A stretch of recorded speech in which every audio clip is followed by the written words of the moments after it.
अस्सलाम वालेकुम दोस्तों।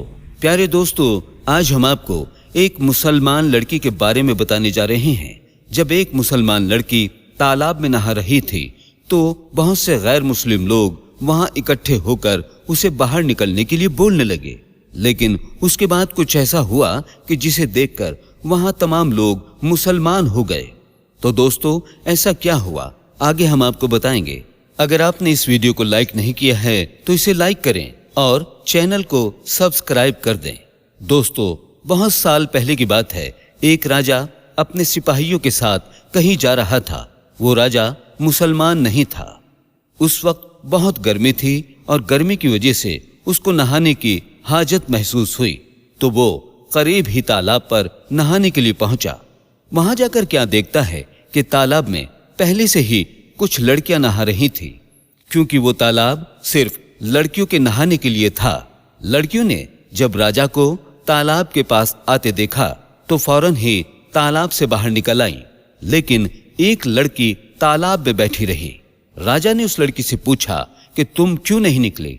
लड़की ने घबराते हुए कहा कि ये जगह लड़कियों के नहाने के लिए है और इस वक्त मेरा लिबास ऐसा नहीं है कि मैं किसी गैर मर्द के सामने आऊं। लड़की के मुंह से ये बात सुनकर राजा की शैतानी हवस जाग उठी और उसने कहा, मैं राजा होने के नाते तुम्हें हुक्म देता हूं कि ऐसे ही तालाब से बाहर आओ, मैं तुम्हें देखना चाहता हूं। लड़की उसका हुक्म सुनकर परेशान हो गई और बोली कि रहम कीजिए, मैं मुसलमान हूं, मेरे मजहब में पर्दा है, आपको खुदा का वास्ता यहां से चले जाएं। ये जगह लड़कियों के नहाने की है, इसलिए मैं यहां नहाने के लिए आ गई, वरना मैं हरगिज ना आती। राजा ने गौर किया कि जो लड़की तालाब में है वो इन सब लड़कियों में सबसे ज्यादा खूबसूरत है। उसने कहा कि तुम अभी मेरे सामने तालाब से बाहर आओ, अगर तुम मुझे पसंद आ गई तो मैं तुम्हें महल में ले चलूंगा और अपनी कनीज बनाऊंगा। लड़की ने देखा कि राजा किसी भी सूरत जान छोड़ने को तैयार नहीं है, तो चालाकी से काम लेना चाहिए और अपनी इज्जत बचानी चाहिए।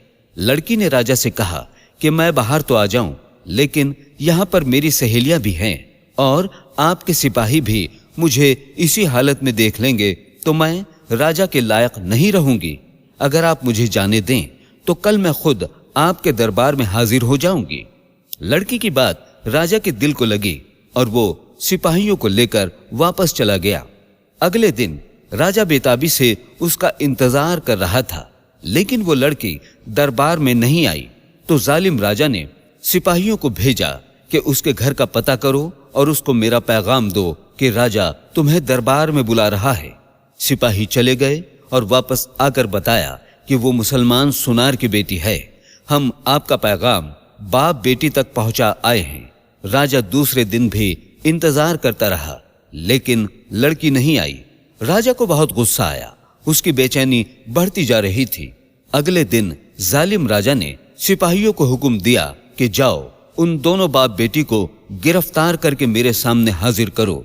सिपाही फौरन रवाना हुए और वो सुनार के घर जा पहुंचे, मगर आगे से दरवाजे पर ताला लगा हुआ था। लोगों के पूछने पर पता चला कि वो तो कल रात ही घर छोड़कर चले गए हैं। जब इस बात का इल्म राजा को हुआ तो वो गुस्से से पागल हो गया। उसने सिपाहियों को हर जगह दौड़ाया, मगर उस लड़की और उसके बाप का कुछ पता न चल सका। फिर उसने सल्तनत में ऐलान करवा दिया कि जो उस सुनार और उसकी बेटी का पता बताएगा उसे 1 किलो सोना इनाम में दिया जाएगा। लेकिन फिर भी कुछ हासिल न हुआ। लड़की का कोई पता न चल सका, तो उसने अपने पड़ोसी राजाओं को खत लिखा और उस लड़की और उसके बाप को ढूंढने की दरख्वास्त करके मदद मांगी, लेकिन वहां भी कुछ पता न चला। ऐसा लगता था कि उस लड़की को जमीन निगल गई या आसमान खा गया। एक रात वो जालिम राजा सोया हुआ था तो उसको एक ख्वाब आया जिसमें दरिया के किनारे एक झोपड़ी नजर आई। राजा झोपड़ी को देखकर हैरान होता है कि ये इस वीराने में किसकी झोपड़ी है। ये देखने के लिए वो उस झोपड़ी के पास गया और अंदर दाखिल हो गया तो उसे एक दाढ़ी वाले बुजुर्ग नजर आए। उन बुजुर्ग के साथ एक लड़की बैठी हुई थी। इससे पहले कि राजा लड़की की शक्ल देखता उसकी आंख खुल गई। राजा समझ गया कि ये वही बाप बेटी हैं जो इस झोपड़ी में छुपे बैठे हैं। वो उस इलाके को अच्छी तरह से पहचानता था। अगली सुबह उसने सिपाहियों का दस्ता तैयार किया और सीधा दरिया के किनारे उसी जगह पहुंच गया जो जगह उसको ख्वाब में नजर आई थी। झोपड़ी के पास पहुंचकर उसने सिपाहियों को वहीं रुकने का हुक्म दिया और खुद झोपड़ी के अंदर चला गया। वहां पर क्या देखता है कि एक कमजोर सी दिखने वाली बीमार सी लड़की सोई पड़ी है और वहीं पर जायनमाज पर बैठकर वही सफेद दाढ़ी वाला बूढ़ा आदमी दुआ कर रहा है कि ऐ मेरे पालने वाले रब, हम कब तक उस जालिम राजा से छुपते रहेंगे जो चंद लम्हों के लुत्फ की खातिर मेरी नादान बच्ची की इज्जत खराब करना चाहता है और जहन्नुम की आग खुद पर वाजिब करना चाहता है। या अल्लाह, उसको हिदायत फरमा, उसके दिल में अपनी मोहब्बत पैदा कर कि उसके लोग उससे डर कर न रहें बल्कि उसके होते हुए खुद को महफूज जाने। उसको इज्जत लूटने वाला नहीं बल्कि इज्जत बचाने वाला बना दे। या अल्लाह, तेरे इख्तियार में तो पूरी कायनात है, तू दिलों को फेर न जानता है।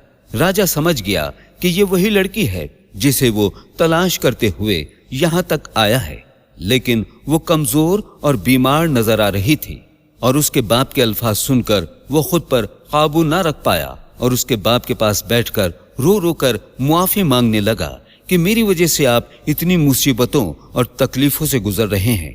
अगर आपको वीडियो पसंद आ रही है तो इसको लाइक करते रहें। मेरी आंखें खुल चुकी हैं, मुझे माफ कर दीजिए। फिर बादशाह ने उन दोनों को पूरे एजाज और इज्जत के साथ महल में बुलाया और लड़की के बाप से कहा कि मैं ऐलान करता हूं कि मैं अल्लाह और उसके रसूल सल्लल्लाहु अलैहि वसल्लम पर ईमान लाया और मुसलमान हुआ, और अब आप इजाजत दें तो मैं आपकी बेटी से निकाह करके इसे अपनी बीवी बनाना चाहता हूं। बाप ने बेटी की रजामंदी जानकर उसकी शादी उस बादशाह से कर दी। बादशाह ने उस लड़की को अपनी बेगम बना लिया और बाद में उसकी गैर मुस्लिम रियासत मुस्लिम रियासत हो गई और बहुत सारे लोग मुसलमान हुए। सुभान अल्लाह। दोस्तों, आप इस वाक़े के बारे में क्या राय रखते हैं? कमेंट बॉक्स में जरूर बताएं।